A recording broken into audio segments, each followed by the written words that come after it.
Good morning, beautiful people. How are you all?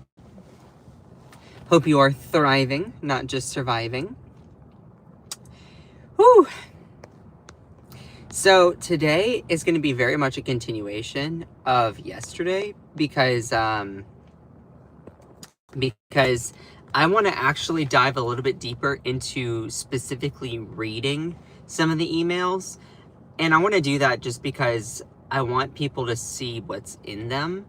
I'm also going to be breaking down and giving you some context about who these people are that are appearing in these emails. So, we know certain names within the Trump Epstein orbit, including Bill Clinton.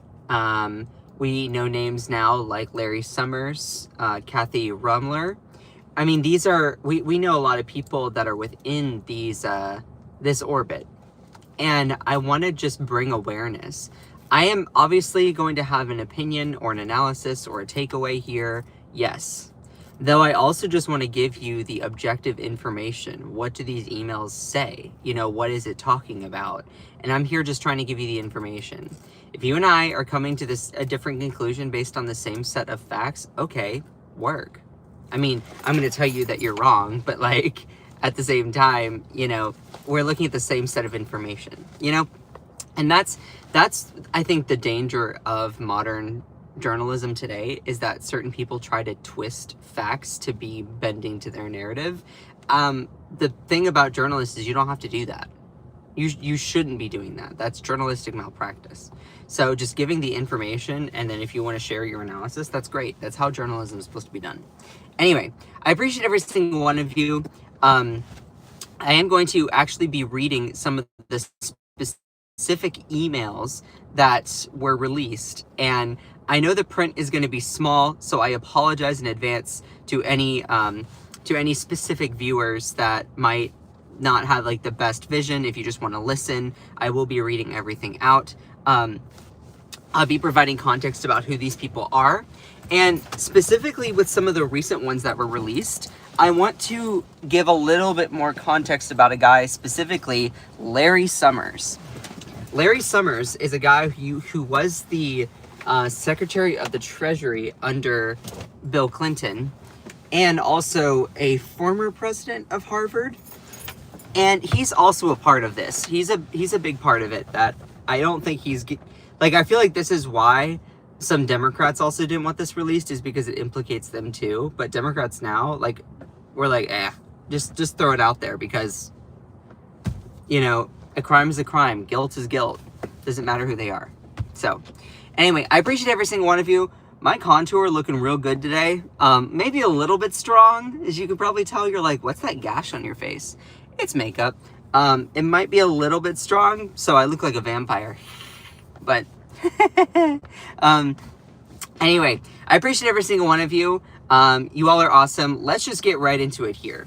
So I am going to be just reading out some of these emails just because I want to actually just give you objective information. And if you don't like that, if you are not on board with that, then okay, sorry, this is not the live stream for you. Scroll on. If you're here just to comment negative crap about my appearance or my voice or trying to make fun of me, it's a Friday, okay? Do something better with your time. And then let me just actually dive into some of these emails. It's actually been kind of hard trying to find some of this. And recently, also, Republicans on the House Oversight Committee released a whole bunch of emails as well. So they released a whole bunch of emails and correspondence. I think if I get the number correctly, that's 2,000 emails or something like that. I was like, oh, okay. So now we have a lot of information to sift through.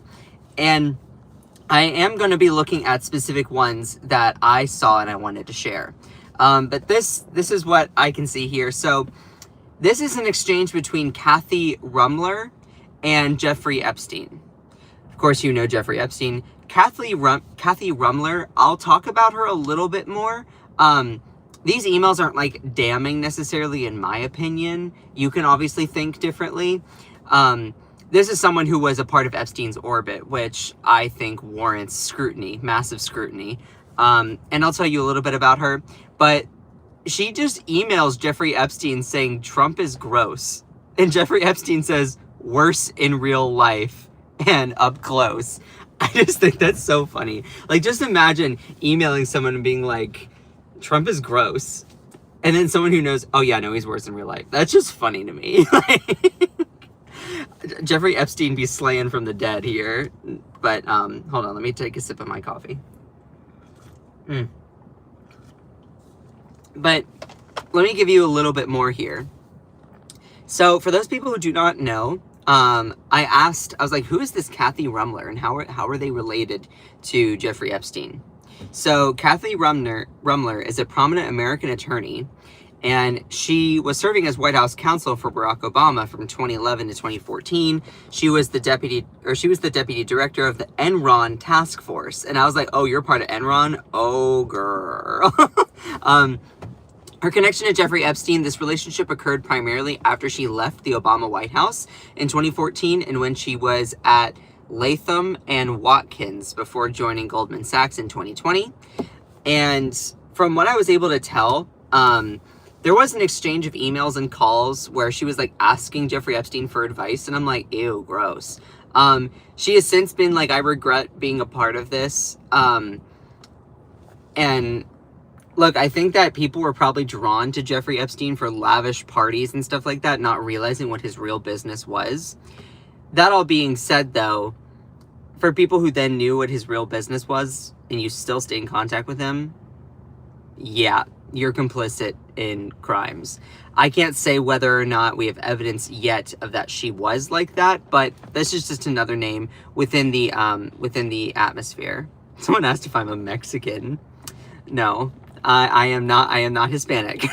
Do I look Hispanic? Anyway, but let me also give you some other email correspondence. This is Larry Summers. To those people who do not know who Larry Summers is a guy who was the U.S. Secretary of the Treasury under President Bill Clinton. And he was also the president of Harvard. He was a part of the deregulation of Wall Street leading up to the 2008 financial crisis with credit default swaps, with the derivatives. And his connection to Jeffrey Epstein has actually been pretty significant, where he was on the Epstein flight logs, a lot like Trump and Clinton. And also, it seems like they emailed back and forth quite a lot. Epstein donated $30,000 annually to Harvard's Mind, Brain, and Behavior Initiative. In 2014, Epstein gave $110,000 to a nonprofit linked to Summers' wife, Elisa New. Wait, hold on. Is that her last name is just New? But Epstein's phone logs released in lawsuits show over 20 calls to Summers between 2013 and 2016, including after Epstein's 2008 guilty plea to procuring a minor for prostitution. Summers has acknowledged meeting Epstein a handful of times post-2008, describing discussions as intellectual, but also insists he cut contact after learning more about Epstein's crimes. Well, how is that possible? The timeline does not line up. That all being said, let me give you a little bit more of what's in these emails here. I know the print is small. I apologize for viewers that might be a little bit more visually sensitive. So Larry Summers emails Jeffrey Epstein and says, this is how it goes. So, was there, spoke well, spent time with SoftBank deputy Najeeb or some PIF guy too, flying back. How is life among the lucrative and the louche? And then Jeffrey Epstein responds, anyone stand out? When we meet, I will endeavor to mesmerize you with stories of DC. So wild. Now, if we didn't know who Jeffrey Epstein was, or his real business, or his wrongdoings, his guilt, his crimes, this would seem not super, like it wouldn't cause any red flags, but knowing it's Jeffrey Epstein, I was like, ooh. But then looking up here, so this is also something that Larry Summers sent to Jeffrey Epstein. So, SoftBank deputy guy I liked and seemed aware and honest regarding son. Lots of slathering to Saudis. I yipped about inclusion. What does that even mean? I observed, okay, this is weird. I put an orange dot next to this. I observed that half the IQ in the world was possessed by women, without mentioning they are more than 51% of the population. What? I mean, are you trying to say that women aren't smart or smarter? Like, what are you trying to say there? Like, what in the world? I think is that supposed to be Munchkin or Mansion or Mnuchin? Oh, Mnuchin. Mnuchin. Oh, Steve Mnuchin, like from the first Trump administration. Steve Mnuchin. That's who that's referring to. Plumb to new deaths. War seems more likely than I used to think. It's like, this is just rambling here. DJT, Donald J. Trump, is world's luckiest guy in terms of opposition, economy, etc. Still think his world will collapse. I'm trying to figure why American elite think if you this is crazy. This right here is going to be crazy, okay? Viewer discretion is advised. Yeah, you bet, Thomas McGee. I've actually been trying to do that. If you want to view my live streams, that's also the best way to go and do that. I'm trying to figure out why, and this is what he said here, why American elite think if you murder your baby by beating and abandonment, it must be irrelevant to your admission to Harvard. But hit on a few women 10 years ago and can't work at a network or think tank. Do not repeat this insight.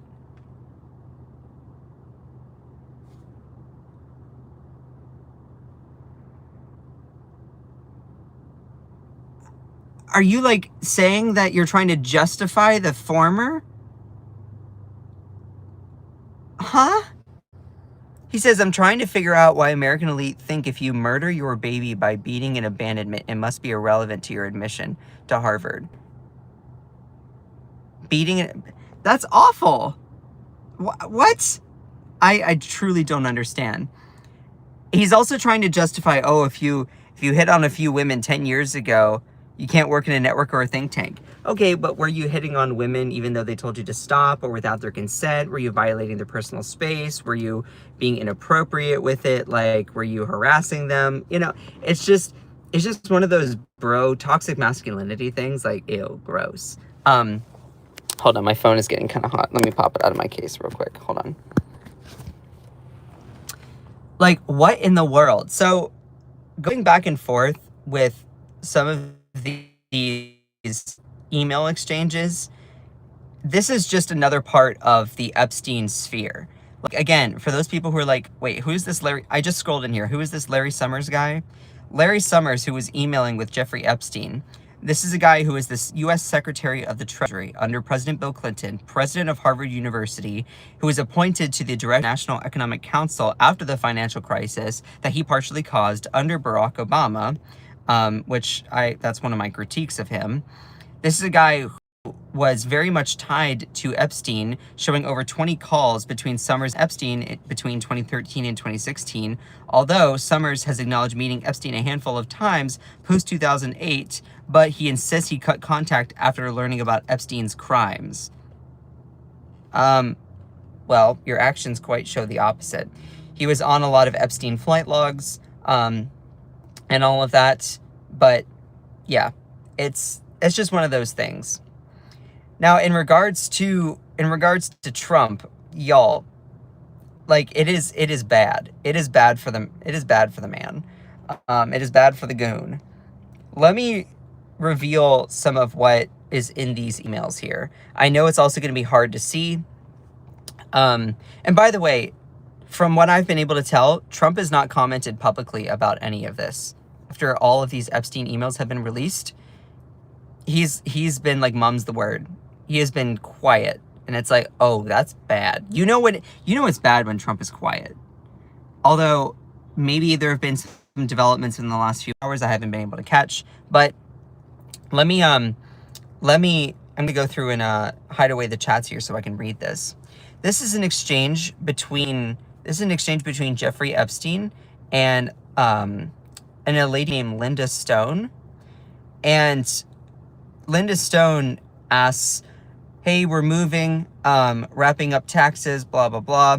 And basically is like, you know, says moving small places like Raleigh and Bellevue, wrapping up taxes, wrapping up fire claim, trying to figure out if technologies that soothe the nervous system, that offer positive effects that meditation or massage might offer are worth taking on, and wondering if the fact that so many people are on antidepressants, what does that even all mean? Like, is what makes Trump appealing and his flaws invisible. Wait a minute. She's going into, hold on. She says, and wondering if the fact that so many people are on antidepressants, ADHD, and other drugs is what makes Trump appealing and his flaws invisible. Huh? What? Y'all, there's some people who are batshit crazy. Okay, hold on. This lady, Linda Stone, emailing Jeffrey Epstein, wrote, moving, small place, wrapping up taxes, wrapping up fire claim, trying to figure out if technologies that soothe the nervous system, that offer positive effects that meditation or massage might offer are worth working on. And then says, and wondering if the fact that so many people are on antidepressants, ADHD, and other drugs is what makes Trump appealing and his flaws invisible. Okay, you don't have to share, you don't have to answer. If you are on antidepressants or have ADHD and take medications for that, feel free, if you want to, comment below. And does that make Trump more appealing? I will be honest and vulnerable here. I have been diagnosed with a severe form of OCD. I don't know if I've even really shared this. I have OCD really, really bad. It's different from most types of OCD. Anyway, I also probably have a little bit of ADHD, but I haven't been formally diagnosed with that, and I don't take a medication for it. ADHD and OCD are kind of aligned, so I think part of my OCD medication helps with that. And also, the medication I take for it is technically, I think, an antidepressant. I'd have to double check. That all being said, does me being on that then make Trump more appealing? Absolutely fucking not. What kind of crazy crap is that? Anyway, then she just out of the blue says, so on any of those medications or have those conditions or anything like that, if you want to share, does that make Trump more appealing? I don't know who Linda Stone is. I want to look into her more, but wow, that is just crazy. Or am I just completely misreading it? Like, tell me, am I just completely misreading it? Someone says, need to get your testosterone levels checked. Let me just pause here for a second. My testosterone levels are actually really, really good. But also, if you're trying to make some sort of dig at me, like I'm not a man or anything like that, I do these live streams every weekday morning, and I get endless amounts of harassment from faceless commenters like that person. I am more of a man and stand up to a lot of things than probably you. Because I sit here and take endless harassment from no-face commenters calling me homophobic slurs all the time, every morning before I go to work. And as soon as I maybe throw a tiny bit back, you're like, oh my God! And you clutch your pearls. Sweetheart, masculinity to me is about standing up for morals and rights and doing the right thing, defending those who you love. I do that every single morning by hopping on here and constantly getting harassment from no-face commenters like you. So, sweetheart, if you're trying to check my testosterone levels, then sweetheart, I encourage you, go take a nice long walk off a short pier and go look at yourself in the mirror and ask yourself if maybe your projection is so strong that you have to go to a nice little gay guy on the internet spreading positivity and information, and you have to go and criticize him because you have nothing else to do. Just saying. Anyway, Someone says learn to speak while you're at it. Speak what? Gibberish? It's so funny. Faceless commenters. Y'all really crack me up. Anyway, then she says, will you have a cabinet position? Jeffrey Epstein responds to this Linda Stone lady and says, well, do you think he can win? And then Linda Stone, whoever this person is, says, speak, please, what do you think? Jeffrey Epstein says, too far to tell. We will know much more come October 15th. And then Linda Stone says, how's that? Which team are you pulling for? And then Linda Stone, I guess, doesn't get an answer. Then says, hey, are you still in Paris? And then November 13th, 2016, you know, and this whole thing is going down, Jeffrey Epstein responds, Trump Tower. So in 2016, he was in Trump Tower. I mean, this is the thing. It's too big to ignore. It's too big to ignore the connections between Jeffrey Epstein and Donald Trump. It's so evident. If you're one of these people that's trying to ignore it because it's inconvenient for your narrative, then I don't know what else to say to you other than you like bending the truth just so that you can live in a fantasy world. And you get angry at people for wanting to change their pronouns out of a basis of respect. Like, I don't get it. I don't get it. That all being said, as a progressive Democrat, I will tell you, we don't need to bend reality to our whims. There's evidence that Bill Clinton or mega donors like Larry Summers were greatly a part of this kind of crap. Guess what? I don't give a shit. Hold them accountable. Lock them up. Seriously, like, it's so freeing when you distance yourself from being so much of a part of a team in Jersey. But like, just distance yourself from that. Think critically on your own. It's freeing. Anyway, let me read some other exchanges here because, I mean, wow, just wow. I just read that one. Yeah, this is an interesting one. This is between Larry Summers and Jeffrey Epstein. And let me zoom in up close here. So this is Larry Summers wrote, it's okay, he didn't wreck world and avoided scandal. What did Ruemmler say regarding his attitude towards women?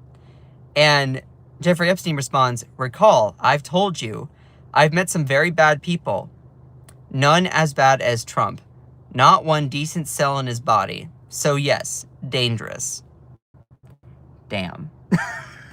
Jeffrey Epstein really be slaying from the dead in that sense. Y'all, if you're enjoying the live stream, please make sure to send some likes. Please make sure to like the stream. It really does mean a lot. I work hard to do this before I go into work. So I have only about like 5-7 more minutes, and then I have to go. But let me take a sip of my coffee. Make sure to send some likes. Let's finish out here strong. Okay. So I just think that's funny. Recall, I've told you, I've met some very bad people. None as bad as Trump. Jeffrey Epstein says that to Larry Summers. Wow, that's crazy. Let me read a couple more here. This one, oh my God. Okay. So this is an exchange on May 28th of 2017. All right. And the subject is regarding, is Donald still feeling good? All right. Wild. There will be some changes this week. Funny, but Koloskowitz is getting turned down repeatedly in firms unwilling to represent Donald. So representing Donald for some of that. That's what Jeffrey Epstein says. Now, in response, LHS, which I believe is Larry Summers, because you can see here, follow me on Twitter at LHSummers. And like LarrySummers.com. So this is probably a different email. Says, and again, I reviewed, this is a guy who is also a part of the sphere regarding the Clintons. He was the U.S. Secretary of the Treasury under Bill Clinton, president of Harvard. At one point, he was a part of the 2008 financial crisis. Worked was appointed to like being on some sort of National Economic Council under Barack Obama after the financial crisis. Yeah. Anyway, so he said, Larry Summers responded to Jeffrey Epstein saying, quote, more would represent Donald if Koloskowitz was out of the picture. Not surprising. Very hard to be a law firm representing POTUS and know what POTUS what to do when POTUS lies to you. Oof. My world thinks poorly of Gorlick for representing Jared. I'm assuming that means Jared Kushner. And then Larry Summers says, how guilty is Donald? Of crudity? Surely. Of gross ignorance? Surely. Of being utterly without the intellect temperament for the job? Surely. Of being over line on family profiteering? Very likely. Of gross disregard for your appearances? Most surely. Of Russians having financial leverage? Less clear. Of Russians helping in election with complicity of his campaign plausible but not certain. Strikes me if you work for Donald, you don't freelance, so he's guilty of whatever his campaign did. Do you agree with the foregoing? Jeffrey Epstein responds, your world does not understand how dumb he really is.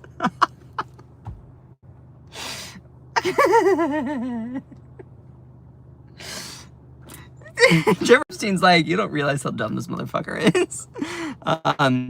Your world does not understand how dumb he really is. He will blame everyone around him for tone in a good place, as is Jared. All others not long for this world. Interesting argument whether using WhatsApp app is obstruction of justice. Deletes after sending? Question mark. That, oh wow, that's just funny. Let me give you another one. This is between Michael Wolff and Jeffrey Epstein. Now this is big. Okay, so Michael Wolff is an author and documentarian that was interviewing Trump, I believe, and was going back and forth with Jeffrey Epstein about what kinds of questions that he might want to ask regarding his connections with Jeffrey Epstein. So Michael Wolff, who interviewed Trump, documentarian, says, I'm interviewing him this afternoon, him being Trump. Because, again, subject of the email is then regarding Trump. I'm interviewing him this afternoon. Anything I should ask? Jeffrey Epstein responds, well, do you want to be provocative? Trump shuttle? Hawaiian tropic contests? Mortgage on Mar-a-Lago? Revenue of golf courses as income? Total debt of COS? People don't want to contribute money, as he said he is worth over $10 billion. Why should they? California already coming up short. Father brought chips in the casino to stave off bankruptcy. Chips because it was better than a first lien under the gambling rules. Matt, his bagman, his loan from his brother-in-law, Judge's husband. How much did his father leave? His brother, Robert, etc. Otherwise, you can just throw easies. And then Michael Wolff says, job is to get hard ones in without being ejected from the room. What's one question that pierces through? Jeffrey Epstein responds, maybe you can ask why Bernie Nussbaum got Vince Foster's letter quickly. That is a Hillary problem. He would smile, then you can ask his relationship with election unions in Mar-a-Lago. And out you go. What's the thumbnail on Nussbaum Foster? That's one of them.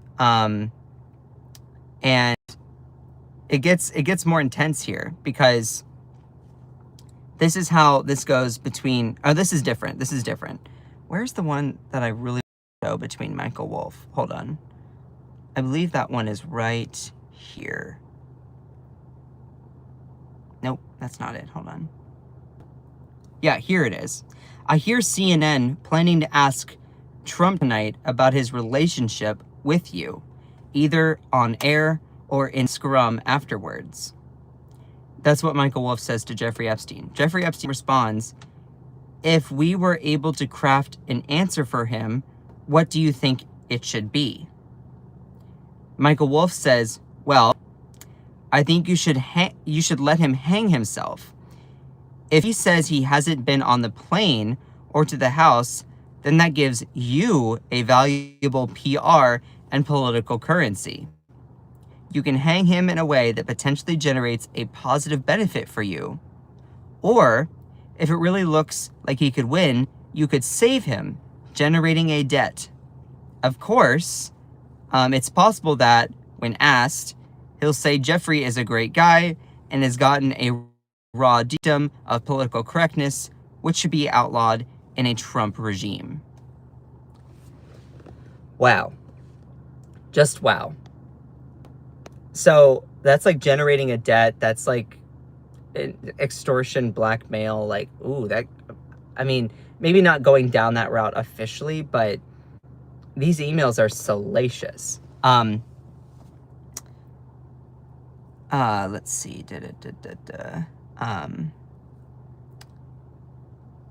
Where's the other one I really wanted to read out? Wasn't that one? Maybe it was this one.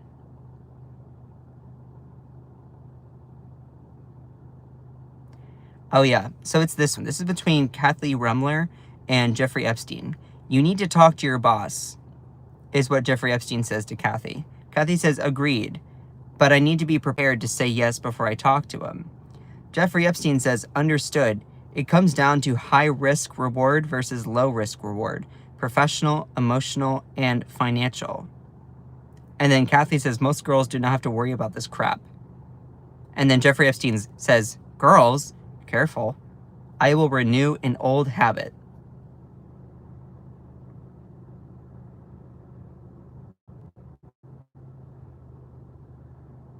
I'm just, reading that just disgusts me. He says, girls, careful, I will renew an old habit. This week, Teal, Summers, Bill Burns, Gordon Brown, Jagland, and then goes off to name a whole bunch of people. You are a welcome guest at any.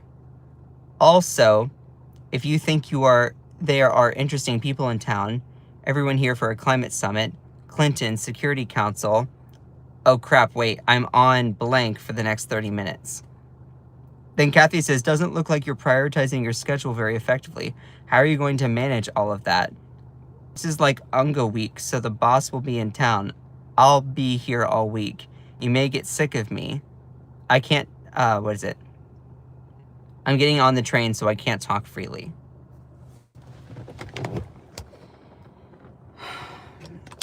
Oh my goodness gracious. Anyway, I have a hard cutoff right now, so I have to go after all of that. That's just some of what has been released there. Obviously, this doesn't look good. My analysis here is obviously this doesn't look good for Trump. This doesn't look good regarding Jeffrey Epstein or any of the people in these emails. And I think regardless of people's political affiliation or whatever, everyone who is a part of this orbit, if there is evidence that they have done wrongdoing, then great. Hold them accountable, lock them up. I don't care who they are. Seriously, I don't. If you do crimes, you should be held accountable. If you do awful things like that, you should be held accountable. Anyway, shout out to my amazing moderators for helping manage the space here. My phone is getting really, really hot. Also, if you really appreciated the live stream, the breakdown, the coverage, then please make sure to smash that subscribe button. I appreciate every single one of you, even if you don't like me. Anyway, I appreciate all of you. I need to get to work. Shout out to my amazing moderators in here. Akicha, Elisa, Ellie, Cherie, Joanna Tech, Cantisa. Y'all are all amazing. Jenny, Kate, I cannot do any of this without you all. So just remember that you are beautiful, you are loved, you are valid, you are strong, and you are fierce. Don't let anyone or anything ever, ever, ever, ever, ever dim your shine.